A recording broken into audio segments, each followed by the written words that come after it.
Danial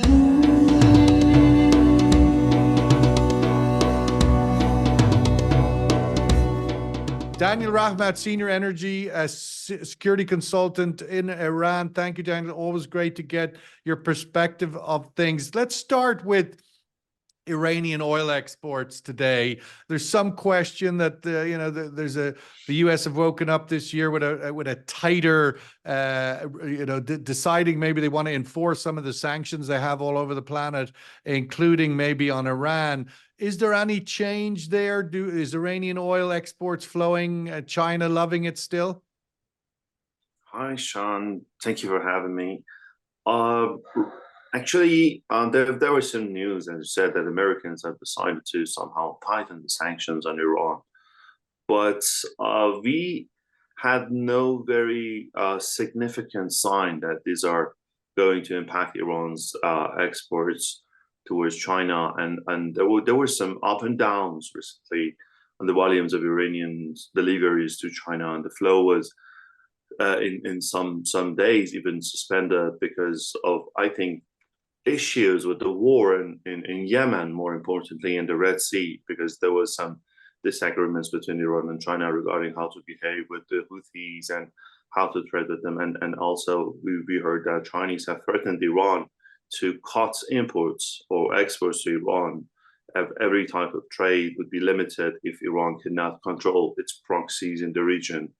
And since the time, based on some satellite data, we have seen that Iranian spy ships were transferred to China's military base in Djibouti, and then I think Iran stepped backward to reduce the attacks on the Red Sea, and we witnessed that the number of attacks on the Red Sea declined very significantly after that move. And recently, even Houthis targeted an Iranian cargo ship, actually a cargo ship bounded for Iran. So apparently, the sanctions are not very directly impacting the volume of trade between Iran and China. Maybe in the future, if they decide to do so, they have enough tools, of course. But I'm not sure at the moment if Americans are that much committed to push Iran in this very critical situation in the region. I don't believe that they want to put Iran at the corner. They just want to make a deal with this country.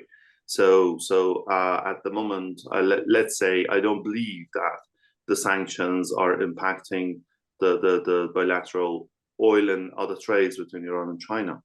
So as you know, the lion's share of Iranian oil goes to China. So in total, I don't believe the Iranian oil was very significantly impacted. I wanted to get, Daniel, just a perspective from Iran. I mean, obviously from being in Iran, what the current regional geopolitical stresses look like from there. There's obviously from the Western narrative in the US in particular and others that Iran backed this and Iran backed that are to blame for everything. And tensions growing, particularly in Lebanon with the Iran-aligned Hezbollah movement and so forth. But from sitting in Iran, what does this regional stress look like?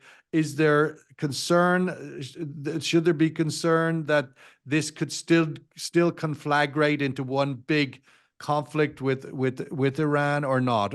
What's your thoughts at this point, 4 months into the onslaught of Gaza?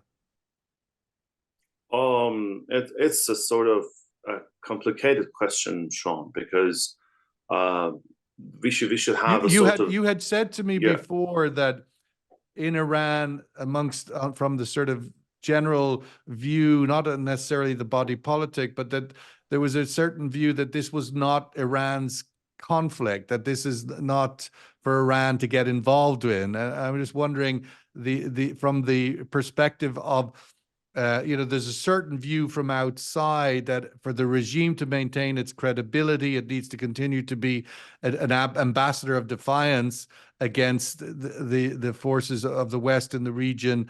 But from the ground in Iran, there's less appetite for taking that position. I'm just wondering where that sits and what you can say about that.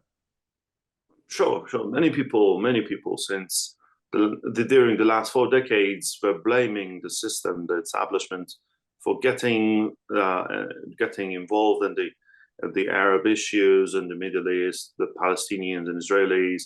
But this is a strategy, this is the approach that the Iranian establishment has decided. So regardless what the people generally think about it, of course there are many protesting against this behaviors. Maybe they think this is not appropriate for our national interests. Even in the body of the political system, some people disagree with more involvement in this crisis. But regardless what the opposition think or what the people in the street think, this is the decision that the government has decided to do. But we have signs that this conflict is touching or is actually slowly coming into our territories. Last week we had two huge explosions. This week, sorry, we had two huge explosions in the gas transmission pipelines in the country. 4 major pipelines were destroyed, and something 20% of the gas flow of the country was suspended. And as you know, in the winter, we have maximum output of 850 million cubic meters of natural gas in our gas refineries. And we have a deficit between 250 to 300 million cubic meters per day in the winter. So you see, we are deep in the deficit, and 20% of the gas transportation was suspended. So that's a big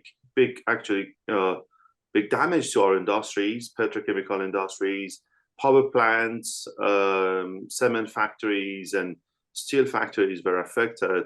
And that increases at the end the prices of the products, and the ones who are going to sell in the domestic market are going to leave inflationary impacts on our economy, and the ones who are going to be exported will not be able to compete with foreign products.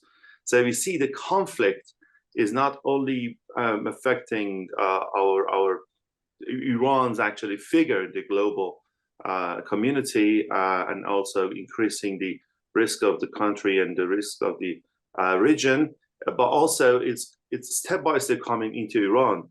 Last month we had actually an exchange of missiles with Pakistan on terrorist groups, and we see that the border between Iran and Pakistan was never safe, but it never reached the level that the two governments hit each other, the two militaries hit each other.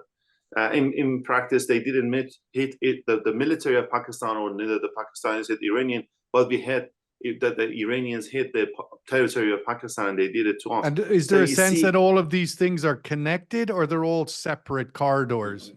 They are apparently separate, but in fact, they show that the level of tensions in the region is increasing. So we are in a general, in the bird view, you can see that Iran is becoming the epicenter of the crisis, the epicenter of the tensions, while the decision of the government, the decision of the Iranian regime is to step back and throw the conflict out, maybe to the borders of Lebanon, the borders of Yemen, elsewhere. But now it's coming in. So these types of risks would eventually push the Iranian system to rethink its strategy, probably, or to enter an all-out war or something like that, to increase their level of crisis. But at the moment, I think that Iran's concern is to prevent Lebanon to fall into a war with Israel, because Hezbollah is an important asset for Iran.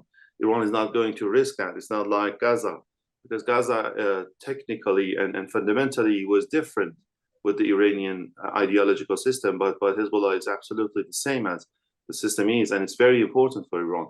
So this domino-like war, the Gaza, Yemen, Iraqi proxies, and Lebanon, etc., blah blah blah, would at the end help Iran to stay in the safe side.